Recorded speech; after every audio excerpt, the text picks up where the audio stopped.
Thank you very much, Tim. And Tony, thank you again for being here. Thank you. Same. Maybe we can actually start a little bit connecting with just the global trajectory that you have had. It's been truly remarkable and a global trajectory taking you from Asia, Europe, North America, Bermuda. Maybe you can just speak a little bit about leadership styles across different geographies. And particularly now that you are leading North America for Bacardi, how do you also adapt your leadership style based on the learnings, but still particular to what North America needs?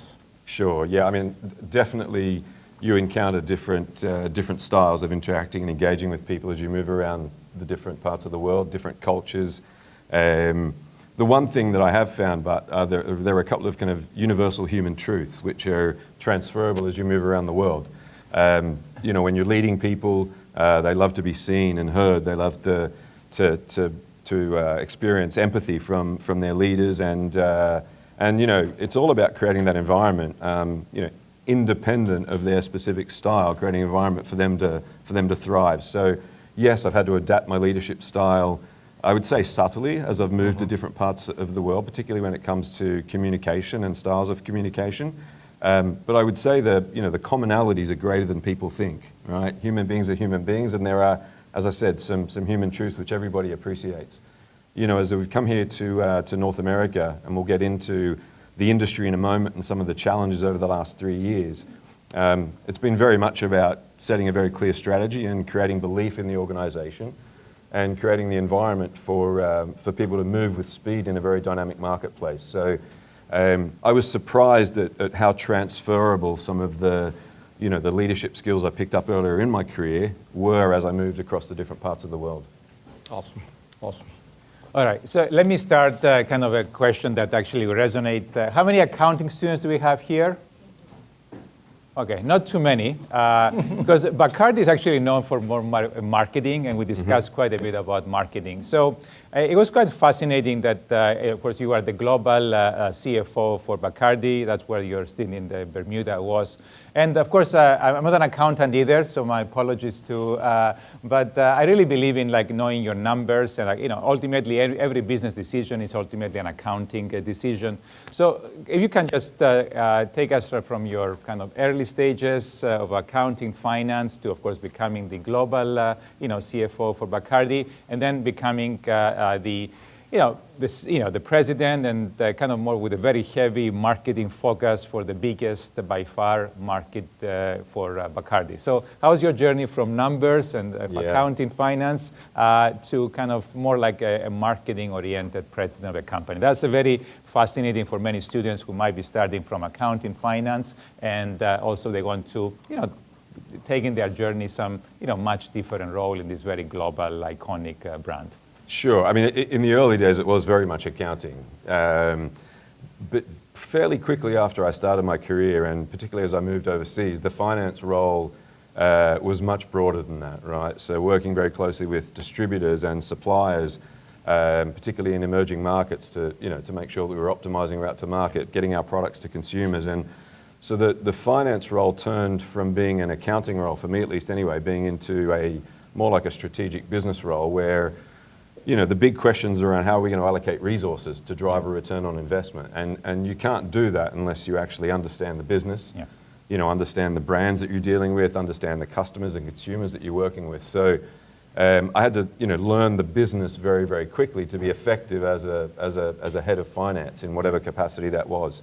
I would also say that over the years my scope of responsibility from pure finance has expanded into a whole range of eclectic different responsibilities. So, when I was in Bermuda as the global CFO for Bacardi, I picked up digital transformation. I picked up our whole sustainability agenda. They let me run a portfolio of brands, for goodness sake, right? So the finance guy running a portfolio of brands. And of course, enterprise services. And so, one of the really important things that I've recognized and become more comfortable with over the last 3 or 4 years is almost in any meeting I'm in, I'm not the subject matter expert. I'm not the smartest person in the room, and people are not looking to me to make the ultimate decision. So as a leader, that means that your role is very different. Your role then becomes, again, bringing the right people around the table, creating the environment for them to have a voice and to cultivate and curate the right conversation, right? And so it's been a journey, but one that I've thoroughly enjoyed. And as I've gone from the very early days in pure accounting through to different finance roles, it's become less and less about finance and more about the business, about strategy, about resource allocation in line with strategy, and driving a return on investment, which I think is relevant for marketing, commercial, supply chain, people functions, technology, etc. Absolutely. I mean, ultimately, it's about numbers, and that it's good to know your numbers, and then to use that basis, the fundamentals, to take you to much bigger roles.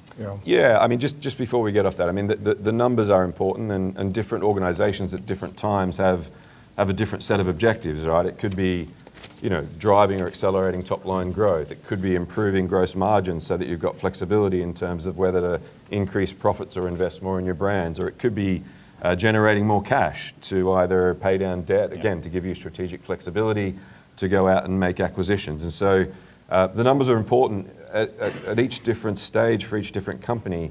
The focus on which set of numbers are more important is also very, very interesting. And that's where strategy and execution and return on investment become really important. Absolutely, yeah. Maybe connected to that, we know also Bacardi is still privately held. A family-owned business, 7 generations, 160 years in the making, right? At the end of the day, it's all about returns and making sure that your investment is returning back. But at the same time, I also hear from many clients that it's very different to be working for a family-owned business versus a publicly traded company. Maybe you can also just highlight a little bit the difference that you have found. Yeah. So Bacardi is the second family company I've worked for. I worked for a great organisation in North America called SC Johnson, another wonderful family-owned company. Bacardi, as you mentioned, 7 generations now.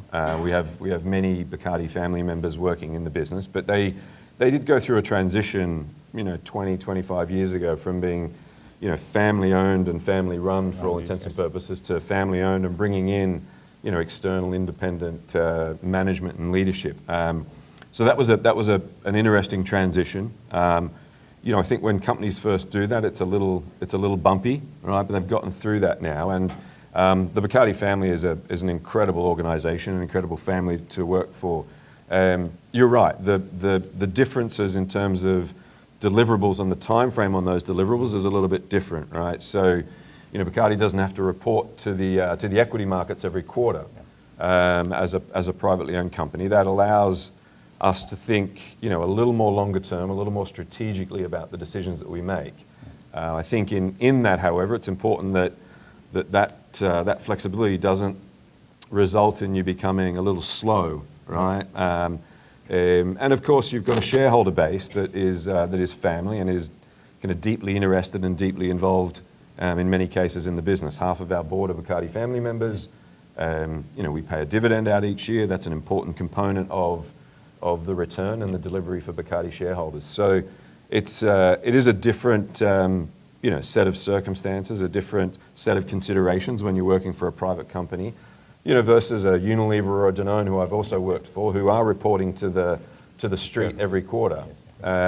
And that can result in big fluctuations in their market cap and the value for those companies depending on quarterly results. Obviously, we don't have that in Bacardi. But at the end of the day, the ultimate objective is to create value. And I mean that not just in financial terms, but create value for all the stakeholders, the shareholders, the people that work for the organisation, the communities in which we operate, etc. So there are commonalities, but certainly differences. And I love working for family companies, and I certainly love working for Bacardi. That's right. So one question, because we have quite a lot of family-owned businesses in Miami, and the idea is to grow them, as big as Bacardi.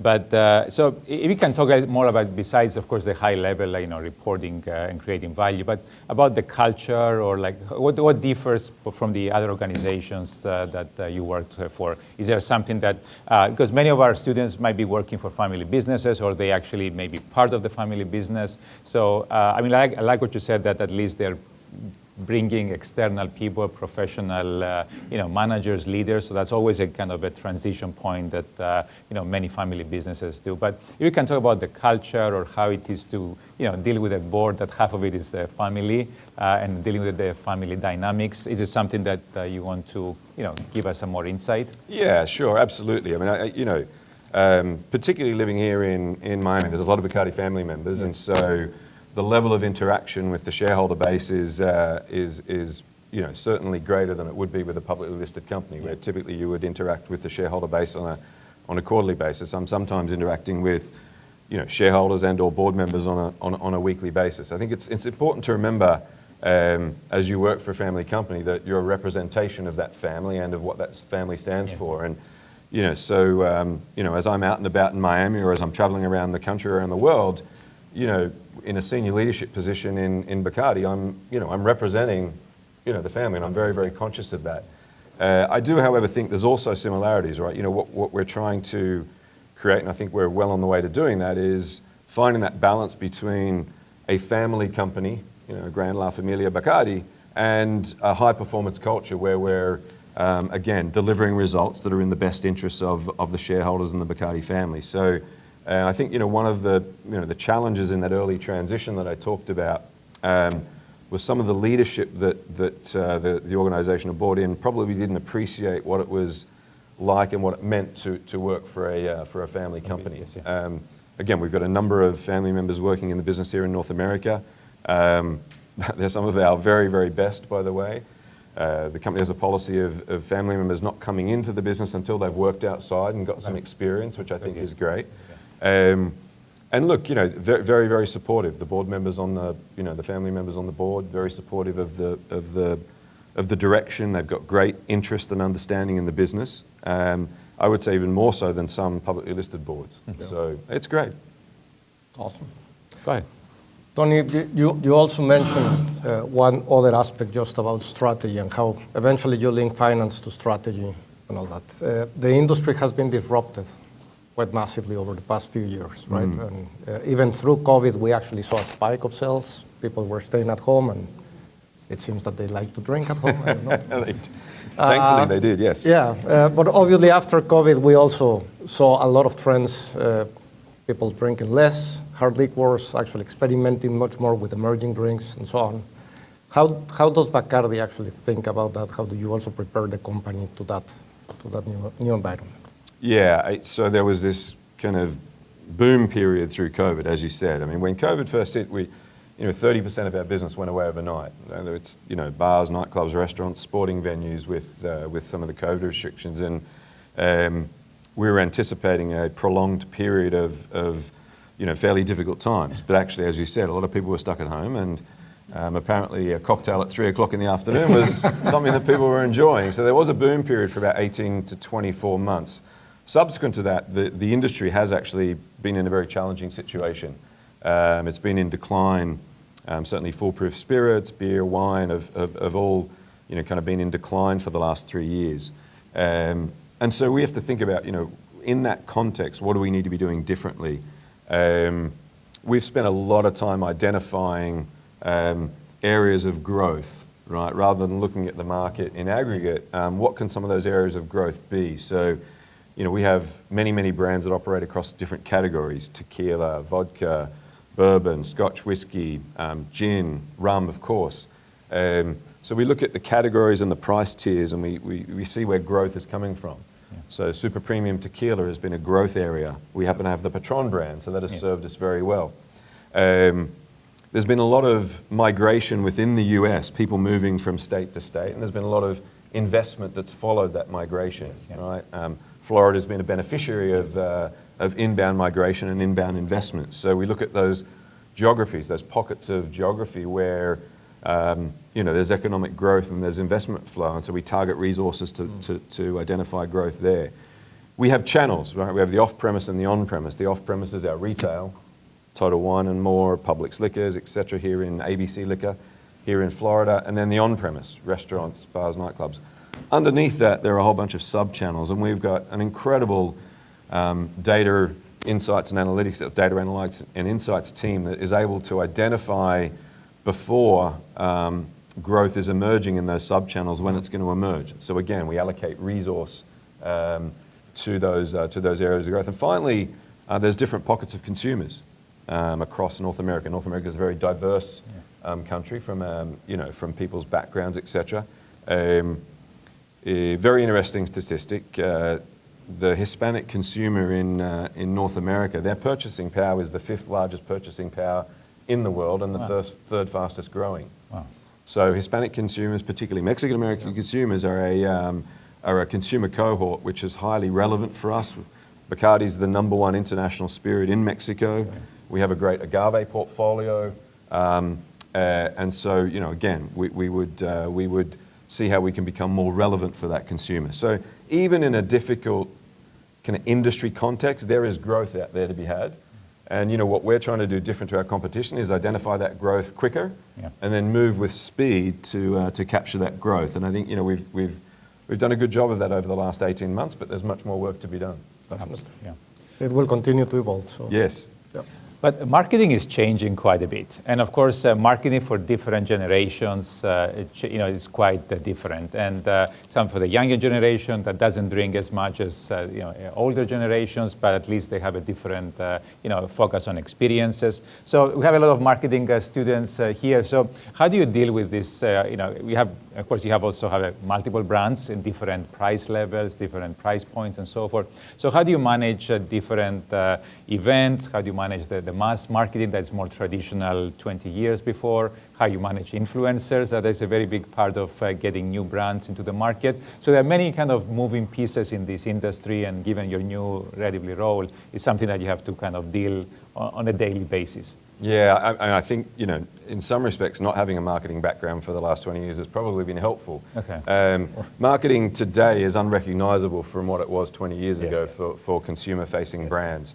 Of course, we still do, media campaigns at national TV level, but much more of the spend today, particularly as we look to appeal to younger generations who have clearly demonstrated a desire to spend money on experiences. Yes, yeah. Yes, it's been well documented that they're drinking less, but they're looking to drink better. There's been a premiumization trend, and they're looking for that brand, whether it be alcohol or otherwise, to be a part of that memorable experience. And so we do a lot of work around understanding how to insert ourselves into culture in a very authentic way. The younger generations today are very skeptical about brands, I think, and so you need to be very, very authentic. And then, in inserting ourselves in those cultural moments, it's all as much about the moment, but even more about how you amplify the investment. So, we've got great equity in the US Open tennis with the Grey Goose Honey Juice. We're present at lots of music festivals and sporting events. There's only a couple of 100,000 people attending those events, right? And the investment we make is very significant. So then it becomes all about the social media amplification. Yes, yeah. And this is where the role of influencers come in. So we bring influencers into those events, and the role they have is to capture content, to be seen with our brands again in a very authentic way, and then to be sharing that much more broadly with their influencer group through social media channels. And then you have much greater reach. And then the economics of that investment start to make sense. Yeah. But I would say, brands need to be consistent and they need to be authentic. Newer consumers are really, again, interested in experiences. They're prepared to invest in experiences, music festivals, sporting events. But they're also very, very skeptical of brands that just show up once or show up in an inauthentic way. Okay. So consistency is important. People talk about the US Open tennis. And they think, the Grey Goose Honey Juice has been an overnight success. We've been working with the USTA for 20 years. Yeah. So again, very, very consistent. Grey Goose is synonymous with the US Open tennis and the Grey Goose Honey Juice. And so, and then finally, just on that point, it's important that we bring people into our organization who are representative of the consumers that we're trying to engage with. Right? So if you walk around our offices, there is a very young, vibrant, diverse population of people, certainly in our marketing function, but across all our functions, because they're the ones that best understand who we're trying to engage with and be relevant for. Yeah. Yeah. Well, one plug, you should be hiring more from the University of Miami. That's, But I'll let Eduardo ask the next question. The other angle, Tony, and you already mentioned a couple of situations where this might be playing a big role at Bacardi, but it's data and analytics. Again, in your global finance role, you also overlook digital and all these efforts that you are doing, right? And we keep on hearing that this is becoming huge. If not, it's already huge on businesses. So what's the use that you guys have been giving to data analytics? Clearly in marketing, as you mentioned, is one. Commercial, you mentioned already being more fragmented is another one.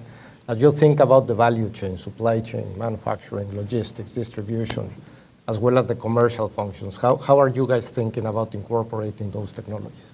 Yeah, great. We're very fortunate. We have our Chief Technology Officer for North America sitting in the audience here today. He's also our global head of data and analytics. So it's great to have that person sitting based in the North American business and working very closely with all of our teams and as part of our North American leadership team. When I first came into the role, we had, I think, something like 56 people with data analytics or insights in their titles, very fragmented, spread out across the business. All working in somewhat of a silo. We've done a lot of work over the last 2 years to bring that together into a more integrated and coherent approach to data and analytics. I think we're very fortunate here in the North American market in that this is the most data-rich market in the world, right? Whether that be data you get from retailers, from distributors, from consumers. Many other parts of the world don't have access to as much data as we do here in North America. So access to data is not the issue. It's really then about how you organize that data, how you utilize it, and I think increasingly it's less about how you utilize it in individual functions, but how you bring it together. Lots of conversations around AI at the moment, and we're introducing AI more extensively across the business, and data analytics, insights, AI are present and increasingly relevant and impactful across every single part of the business. So, for example, from a marketing perspective, it allows us to create personas of consumers, right? Consumers that have similar sets of behaviors and attributes that then allows us to target in a more personal way to those consumers. From a commercial perspective, we get much more real-time feedback from our salespeople in the front line out in the field that are feeding information back to us, that are allowing us to adapt our programs very, very quickly. Obviously in finance and supply chain, again, very data-rich areas. It would be forecasting for demand, which gives our manufacturing entities supply signals, procurement signals, etc. And also increasingly in the people function. Yeah. When we're evaluating people, it's no longer just a simple sit down and have an interview for 30 minutes with one or two people. We're looking at all sorts of data metrics and psychometric data that we can find on those people, and that informs our decisions. So, I would say our industry is not a leading industry in this space if you compare to luxury beauty or big FMCG, but we're catching up very quickly. And we're having to, because the industry is in a challenging period. So big investment happening in that space. Great to hear. Well, actually, I'll build on that. And it was kind of quite fascinating because in every conversation, AI comes in 5 minutes because we're talking about Bacardi. It doesn't come as natural. It probably took us half an hour to get there. But obviously, you mentioned data, which is the most fundamental part to be able to use any kind of meaningful AI. Also, the analytics part, that's kind of like the next important stage. But you touched upon different areas that are quite important for most companies. So I guess moving forward, since you have a background in digital transformation as well, where do you see like AI changing the industry, like the spirits industry, or even the experience and entertainment industry in the next 5 years? Where do you see things moving because of AI across the board, including finance, including human resources, including marketing, which is a very big part of what you do? Just kind of looking forward, when our students will be graduating in 3 to 5 years, what kind of jobs we'll be doing, for example, for Bacardi? Yeah, great question. I think the first thing I would say is, and one of the first conversations we had was about the importance in an educational institution like this of encouraging students to embrace AI, as opposed to trying to shut that down. It's a reality of our world. So, one of the things is, how do you educate people to use AI in the most effective way? And I think, that's an important first step. in the early stages of AI, particularly in those functions like supply chain and finance, it's very much about driving efficiency. Yeah. AI and automation more generally can do things more quickly, more accurately, and ultimately at lower cost. So there's an efficiency component to that. I think as we move forward, the role that AI will play is enabling speed. Yeah. Right? So, creating a concept for a brand in the old world would typically have been a back and forward over 4, 5, 6 weeks, right? Realistically now, you can create a brand concept that would be 80% great and then have some human overlay in a day, right?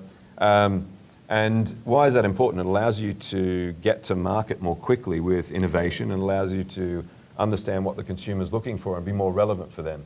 Again, brands today have to be authentic and they have to be relevant. If they're not both of those things, they will not survive for very long. So, in the early stages, efficiency. As we move through this, I think it's going to be about agility and ultimately enabling us to make, faster, better decisions, be more relevant for the customer and the consumer.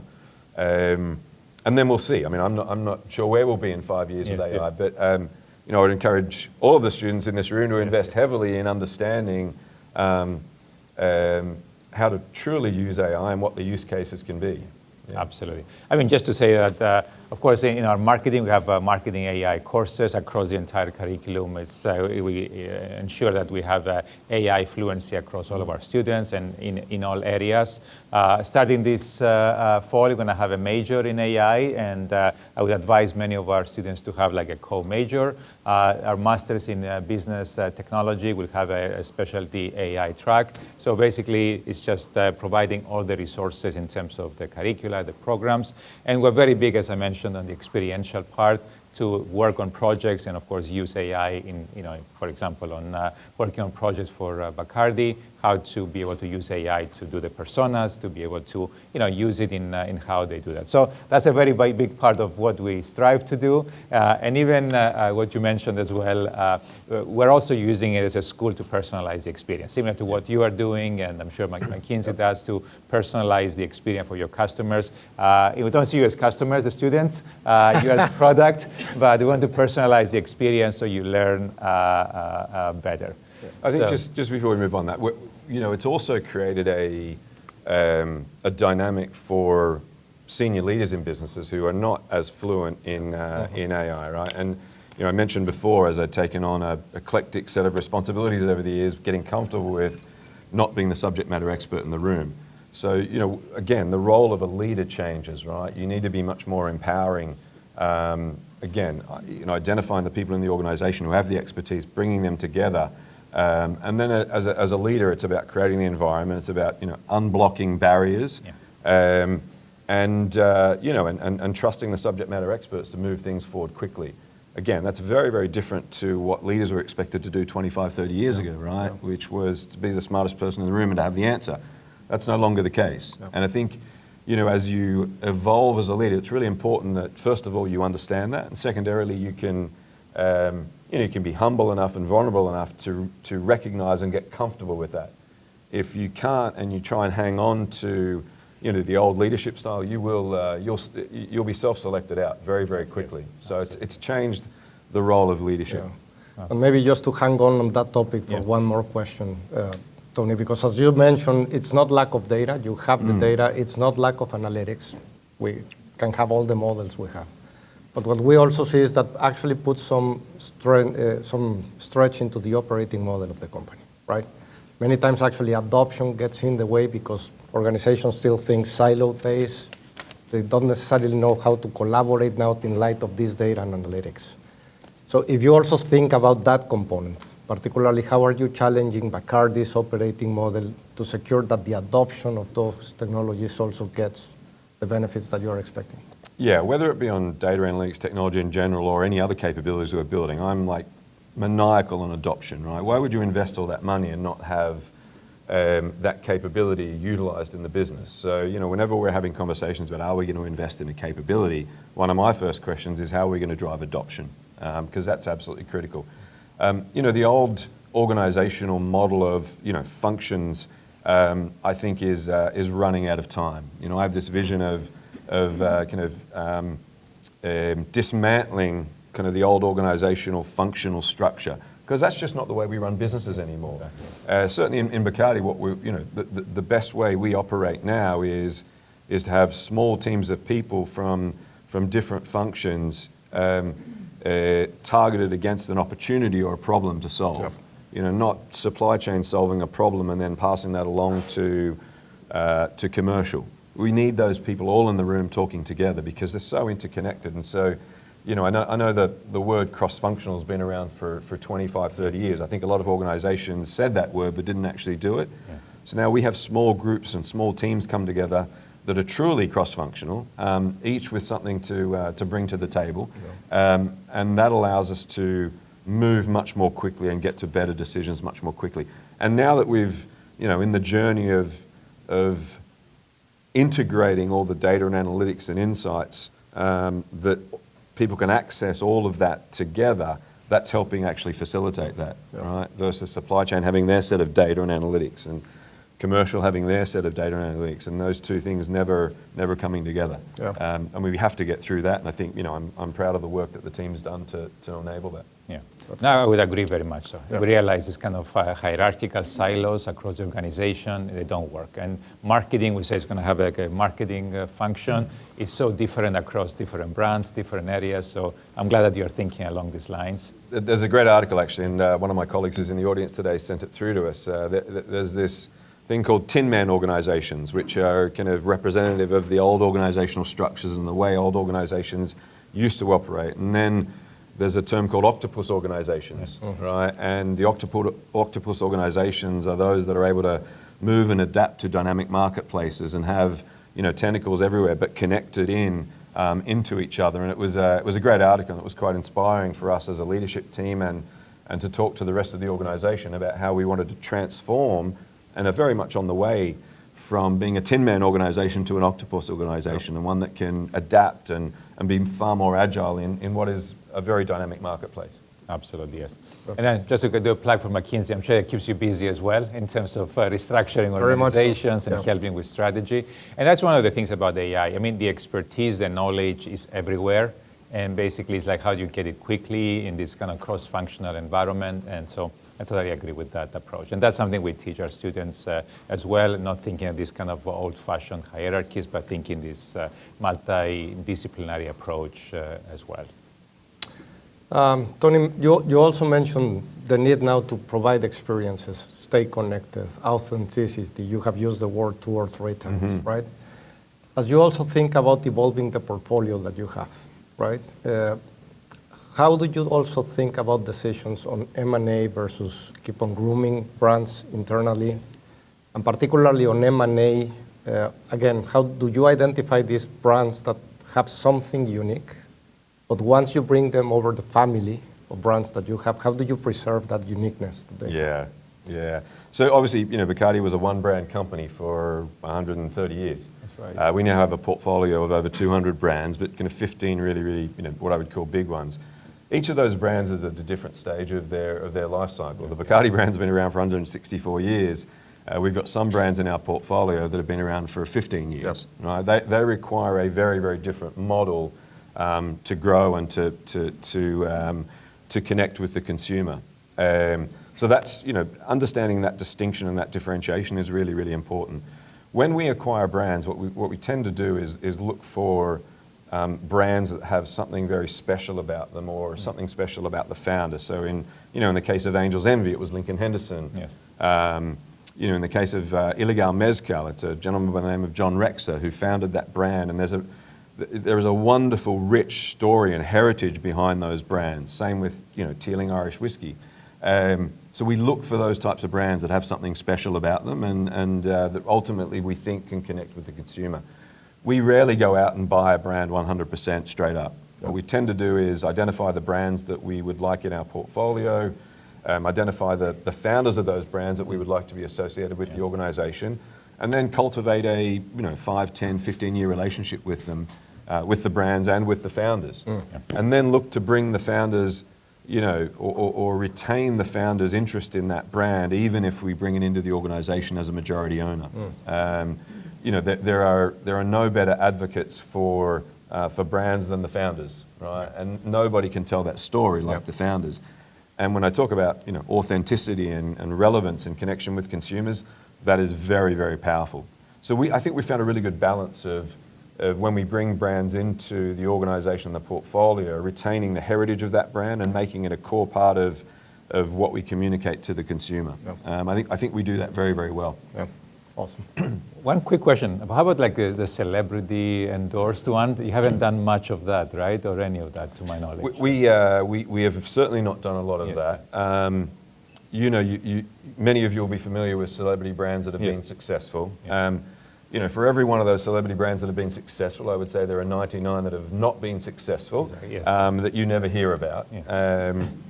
We work with celebrities more from a brand advocacy perspective and affiliation with brands. So whether it be Zoe Saldana now on Grey Goose, Sophie Turner on Saint-Germain Liqueur, Becky G on PATRÓN, Camila Cabello on Bacardi. So yes, we work with celebrities, but it's not necessarily through a brand launch. It's about identifying those celebrities that represent something that's very consistent with the brand. Because again, consumers will pick up if it's not authentic and consistent. And celebrities can be difficult to work with if they have an ownership stake, right? So it's just a path that we've chosen not to go down. We have a couple of examples, but yeah, we prefer not. Yeah. It can go up quickly and it can come down very quickly, as I'm sure we've got lots of examples of. Oh, definitely. Maybe shifting gears a little bit. You also, in your global finance position, led ESG for the company and sustainability, which again has been a buzzword for many years. It became a reality for many companies, but at the end of the day, it also, in many companies, creates this notion of either you bet for ESG or you sustain financial resource. And it's been, for many companies, hard to match both. Given that you have been exposed to the topic for so much, and given that Bacardi has made actually very bold commitments on ESG, what's the position you guys take about it? How do you actually merge both objectives into one? I mean, I think the two are ultimately intrinsically tied to value creation long term and to even short term results. So, my ESG journey actually started, when I was at Unilever. Unilever has a fantastic reputation for having sustainable living at the heart of its business model. And I worked extensively in the supply chain at Unilever, which was the area that kind of really catalyzed the sustainability journey for Unilever. What that ultimately led to was, being able to continue to source resources that you needed to make your products. So there was a very practical consideration around sustainability and being able to access resources that you needed to make your products. Over time, and this doesn't happen immediately, creating sustainable supply chains actually reduces cost. All right? So, there is in my view, a very strong link between sustainability and having that as an important part of your business, and ultimately being able to, source product, drive efficiencies, have good positive social impact, which is important to consumers going forward as well. So I know there's been a lot of conversation, particularly in North America, about that conflict over the last 5 or 6 years. I think it's still very, very strong in parts of Europe in terms of the link there. Companies should stay the course on sustainability. Those companies that do, I think, will be better off in the long term, and more often than not, better off in the short term, particularly as it relates to, again, accessing resources and making sure your supply chain has resilience. Absolutely, yeah. And one thing I'd like to say, a very good question, Eduardo, but that's our approach. We have also a master's in sustainable business, a major in sustainability, and besides the political fray that I think was kind of quite unfortunate, is that we take a very sustainable business, and you want your company to sustain for another 164 years, and conserving resources, being able to make a higher ROI because you conserve resources, plus the public image that some of the younger generation may like.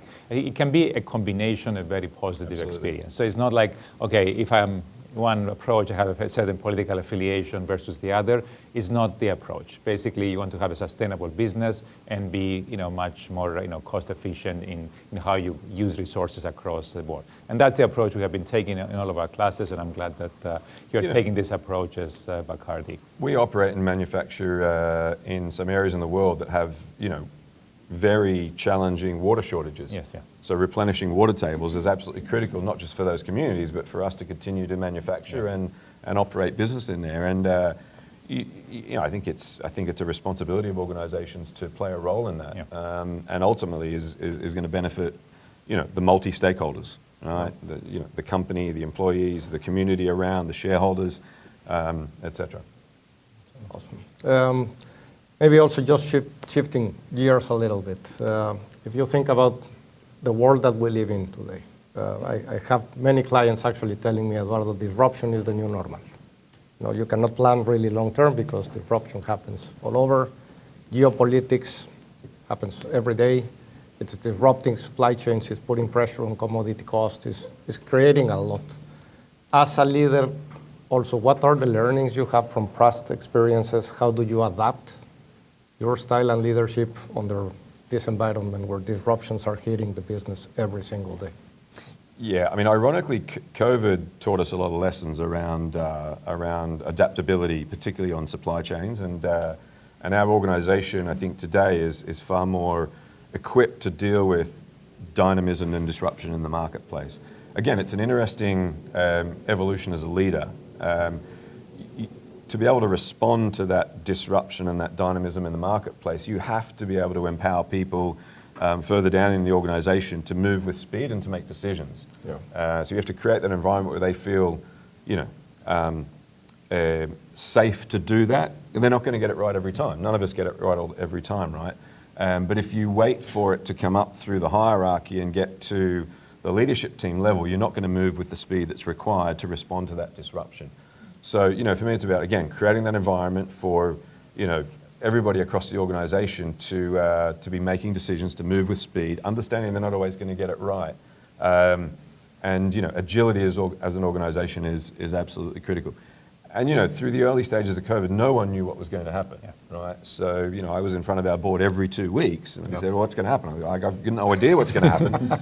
But, here's a bunch of scenarios, right? And as an organization, we are now set up in this particular instance to respond to those different scenarios. So, this notion of scenario modeling, various types of disruption, I think is important, and having a response to whatever that disruption or scenario might be. Again, you're never going to get it right, but you want your organization to have some, direction when the disruption occurs.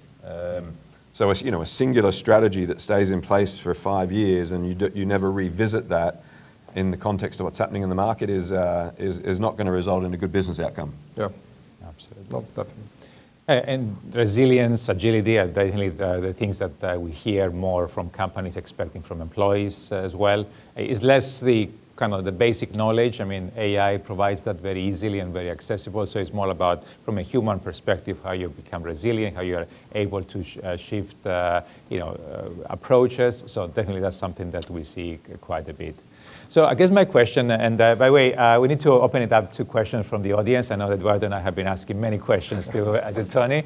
So start thinking about the question. But bringing back to the students, I mean, you lived in almost a dozen countries, or lived and worked in different countries for different roles, and in multiple continents. So basically, going back to what is the most important quality or skill that you think carried you through these different roles and has been carrying you, to your current role? So if you're going to go back to, somebody in their 20s or, early 30s, what would you advise them in terms of which skill, qualities they should invest in? Yeah, so I mean, the first thing I would say is, just be curious about everything, right? I mean, you'll learn a lot of great knowledge here at the University of Miami. Yeah. But you need to be absolutely maniacally curious about what's happening in the business you're in and in the market you're operating in, right? So, I've always been very, very curious, not through a finance numbers lens, but understanding what's happening, right? What operating models are succeeding? Why are brands performing better than others. So be really, really curious. Yeah. Don't get stuck in your lane, right? Yeah. So as a finance person, I never got stuck in the finance lane. Yeah. Seek out challenges that you're not ready for, right? And I was very fortunate throughout the early stages of my career, and even to today, where I had management and boards that would put me in positions that I was not ready for, right? But they would put me in those positions, and they'd put a support infrastructure around me to give me the best chance of succeeding. So seek out those opportunities and those challenges that you're not ready for. We have a saying in our North American business here of playing to win, not playing not to lose, and I think that applies to careers as well. Knowledge and subject matter expertise is important, but I consider it to be a kind of a hygiene factor. As you said, knowledge is ubiquitous.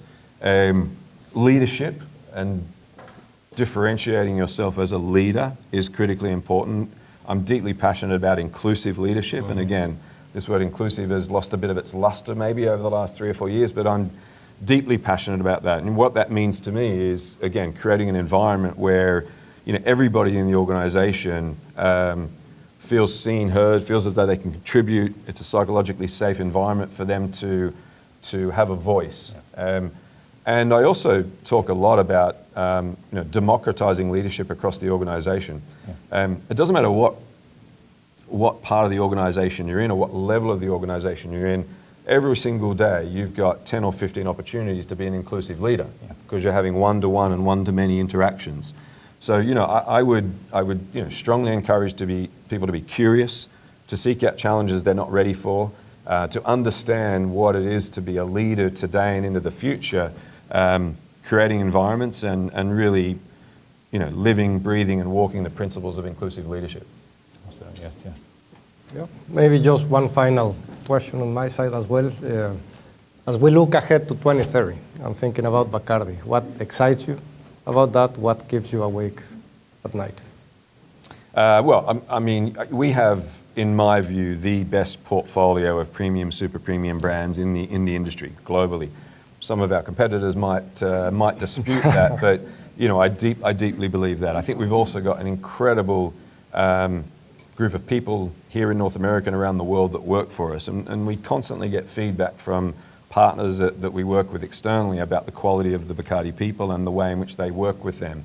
I think the premiumization trend in spirits and more generally in consumer goods has taken a little bit of a break at the moment with some of the economic pressures. It will come back, right? I truly believe that. And again, our portfolio is very, very well placed for that, and it's a key part of our strategy. In terms of what keeps me up at night, I think it's the unknown and continuing to evolve the organisation to be able to adapt to the disruption, the geopolitics, and that requires us to keep the organisation always evolving, always learning, always bringing in people that are excited by transformation, excited by disruption, not frightened by that, right? Who want to step forward into the unknown as opposed to pull back. Yes. So that keeps me up at night. You want to keep your organisation and the people in it excited and motivated by that disruption, by the unknown, and see it as an opportunity for us to win in the marketplace. Absolutely, yes. Awesome. Well, I guess before we get the last question from the audience, so I guess, of course, Tony has a very illustrious career, 12 countries or so, amazing roles, but of course his claim to fame is he's a parent. A freshman parent. I don't know if your son is here. He is. Oh, yeah, you are. Okay. Sorry, I've been putting my bag on this side. So, and I had a great pleasure of meeting you during our networking session. So, okay, so kind of fun question. If you are in Nick's shoes, starting over with the experience of 30 or so years in the making, what would you have done differently? What would you do, as a different career altogether? Would you still be like the president of Bacardi, or you'd be looking for something else to start and then see yourself in 25, 30 years? Yeah, I mean, I'm very fortunate that Nick's here at the university, the Herbert Business School. It was his dream and his number one choice, and he's loving it here.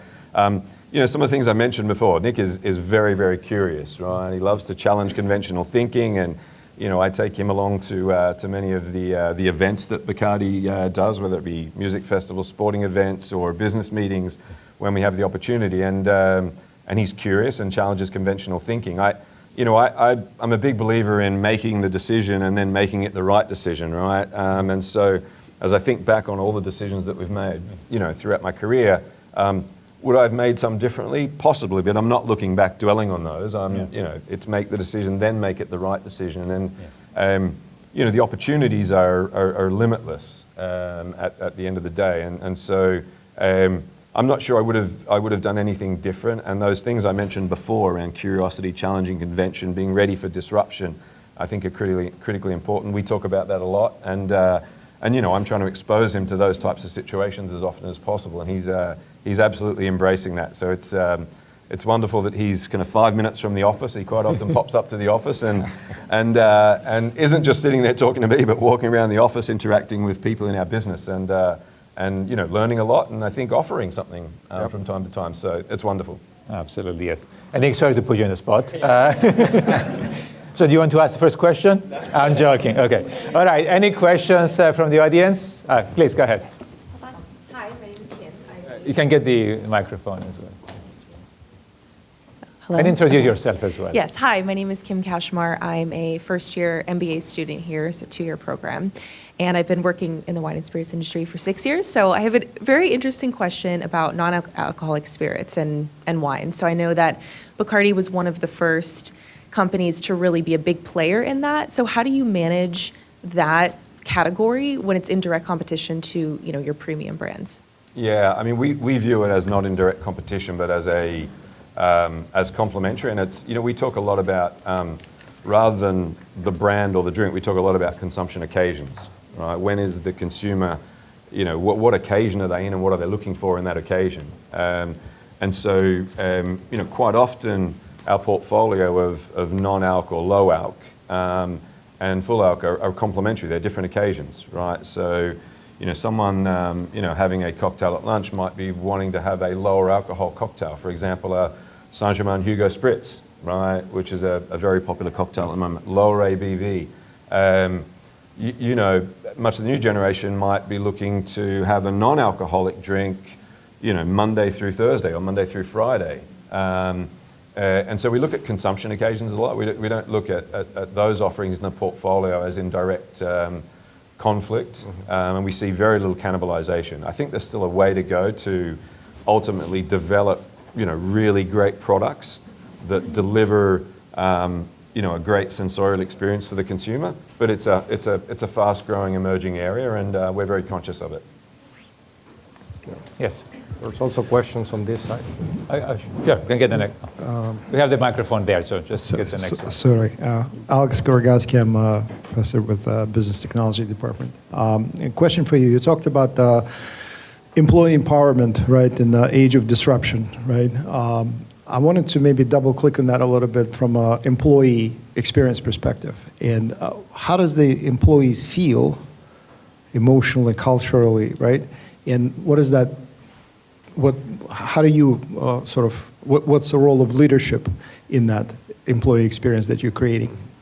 Yeah, I've been out in market for the last 4 weeks visiting our teams in the market, and what I'm observing is that they're thriving in that environment of being empowered, and being able to move quickly and make decisions. And the only way that's going to happen is if, as a leader and as a leadership group, you're creating that environment that allows them to move with that speed, to be empowered, and recognizing that they're not always going to get it right, just as I don't always get it right. And so, where they have missteps are equally as important for that journey and for creating that environment as it is when they're successful, right? And so if you're able to create that environment, it's highly motivating. For individuals and for teams. They move much more quickly. They absolutely make the right decision and win more often than they don't. And as they get into that pattern of being empowered, they learn much more quickly as well, because they're not idea, escalate, up, wait for the answer to come back down. They're moving right in that moment. and that helps them to learn. And so it's a virtuous cycle, actually, if you create an empowering environment. And again, the key here is, don't punish people for getting it wrong occasionally, because they're going to get it wrong. And in fact, in some instances, reward them for being bold and fearless to try something, even if it doesn't come off, which we try and do a lot. This is a distribution question. Steve Wasserman, class of '80, University of Miami. Distribution, so you have Southern Wine and Spirits, Republic, Breakthrough Beverage in the U.S. How do you select distribution, North America? How do you benchmark them? And then your global, how do you pick your international distribution? How do you benchmark them and get the best quality distribution to the client, the customer? Yeah, great. I'm going to kind of decouple the global and the North America, because we have a 3-tier distribution system here, regulated, post-prohibition, so that's a very, very different model here in the US versus the rest of the world. Here in North America, we've evolved our thinking around distribution over the last 18 to 24 months. We've undergone a commercial transformation internally, which is causing us to work very differently with our distributor. The conversation always used to be about quantity of distribution. How many accounts are you distributed in? What are your points of distribution? And that was the primary measure of distribution success, or the capability of the distributor. We've very much evolved the conversation now into the quality of distribution. I'll just give a couple of examples quickly to bring that to life. Let me use Patron tequila in a restaurant, right? We might have Patron Silver distributed in that restaurant or that bar. If it's not visible on the back bar and it's not on the menu, and we don't have the rest of the Patron portfolio, for me that's not distribution. Yeah. Whereas once upon a time that would have been, hey, we have Patron distributed. What I want is a Patron cocktail on the menu, at least one. I want the full portfolio of Patron visible on the back bar, so when the consumer walks in, they see that brand, they're aware of it already, and they're more likely to call for that brand. So as we're evaluating distributors today, it's both a combination of what's their capacity and capability to get coverage, points of distribution, and what's their capability to get quality of distribution. And so that are areas that we're really, really focused on in making decisions around who we want to be our distributor in the US. Globally, the trend we're seeing, just very quickly, is do you as a brand-led marketing organization, do you want to be the distributor? Because in other markets around the world, you can be the distributor. Mm-hmm. What we're now doing is looking for partners who have much better capabilities in distribution than we do, right? And partnering with them. Yeah. In some markets around the world, that's Coca-Cola, for example. In other markets, it might be Heineken. And so we're doing a lot of work around defining what is core to our business, what is not core to our business, and where do we want to be partnering with other organizations who have a core expertise that's always going to be better than ours. And so that's the way we're thinking about that. I think the big evolution here is, again, bringing quantity and quality of distribution together and having conversations about performance and setting performance metrics around that. All right, last question. I'm okay. Okay. I can keep going. I guess some people have got to get to class, but I'm okay. Okay, you don't have class? I don't have class today. Go ahead, please. Hello. I had a question because you talked a lot about how marketing has changed over the past few years and how your path changed from like finance and kind of developed more into marketing. And I was wondering, like as a student, if you think double majoring in marketing and finance in today's world would be a smart idea regarding how businesses and AI are changing. Yes. I mean, the short answer is yes. And just to clarify, I don't profess to be a marketeer or know very much about marketing. That's why we've got great people in our organisation who are experts. So again, my role is to get those people around the table and have the right conversations and considerations. But yes, I think that would be a good idea. Or it needn't even be marketing and finance. It could be finance and supply chain, or finance and people, whatever. I think the sooner in your education in your career that you become multidisciplinary, I think the better. And again, this comes back to being curious and taking yourself out of your comfort zone. So absolutely, getting exposed to as many different parts of business and the operating model as you can, as early as you can, I think is going to serve you very, very well. Thank you so much. Yeah, and I would support that argument and the advice that having several majors, and we encourage and we support it. About 40% of our students have at least 2 majors, and both from a financial aid perspective, you need to take more classes, or we try to make it easy for you to take a different type of majors, co-majors. AI is one of them. Sustainability is another one that we discussed. Of course, the more traditional areas. So I think in this world, having a much more multidisciplinary perspective is definitely a very important part. And also we're studying business and engineering as well, not just within the business school, but even across other schools, like to encourage students to have multiple perspectives. So great question, great answer. All right, go ahead. Yes, we can. We can stay here until you want, by the way. It's, Hi, Gabriel Almello, 96 MBA. You had mentioned that one of your areas is digital transformation. I'm just curious of what project in digital transformation has been most successful for you, and or which one's most exciting going forward? Yes, I'm not directly involved in the digital transformation anymore. It's something I was doing, from my CFO role. We invested a lot of money in digital transformation early on, and I that was.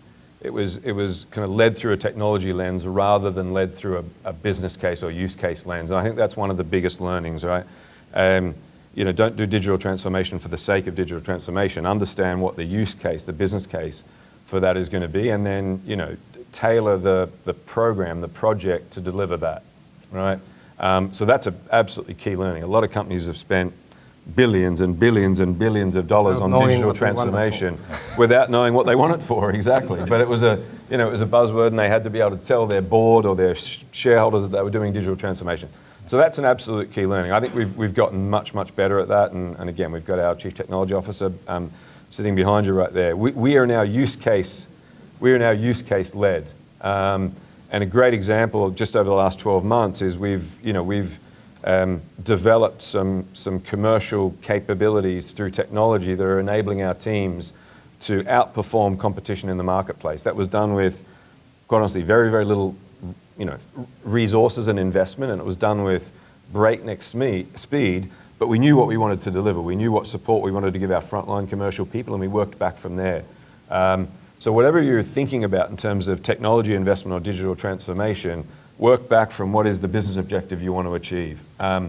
In terms of looking ahead, it's endless where you can go with this. And again, so that's why it's so important that it's business and use case led. Otherwise, you're going to waste a lot of money and a lot of time, distract your organization, and ultimately take big impairments on your technology investment.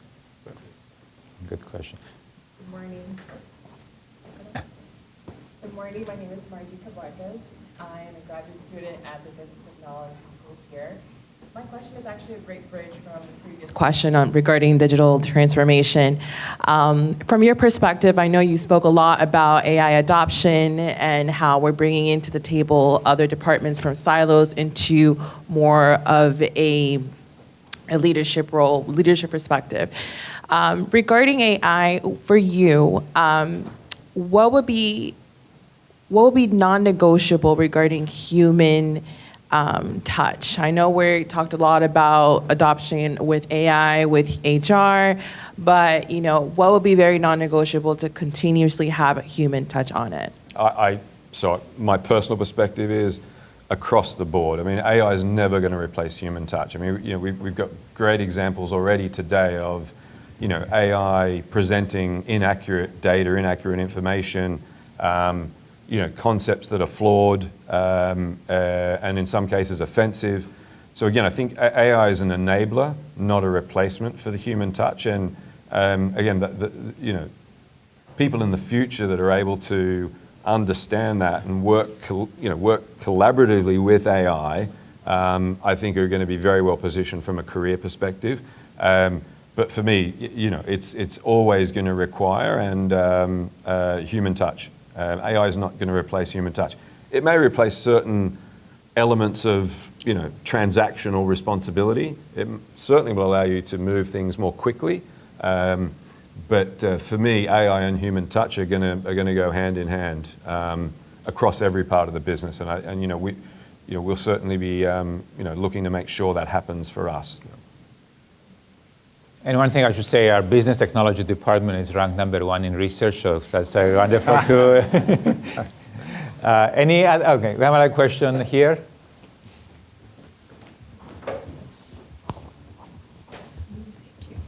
Hi, how are you? I'm Nicholas Peralta. I'm a sophomore here at University of Miami studying finance. You were talking about this idea of putting yourself in challenging situations and uncomfortable situations. And I'm sure that you had a lot of those to get to the position where you are today. And so my question is kind of like a two-parter. What examples do you have?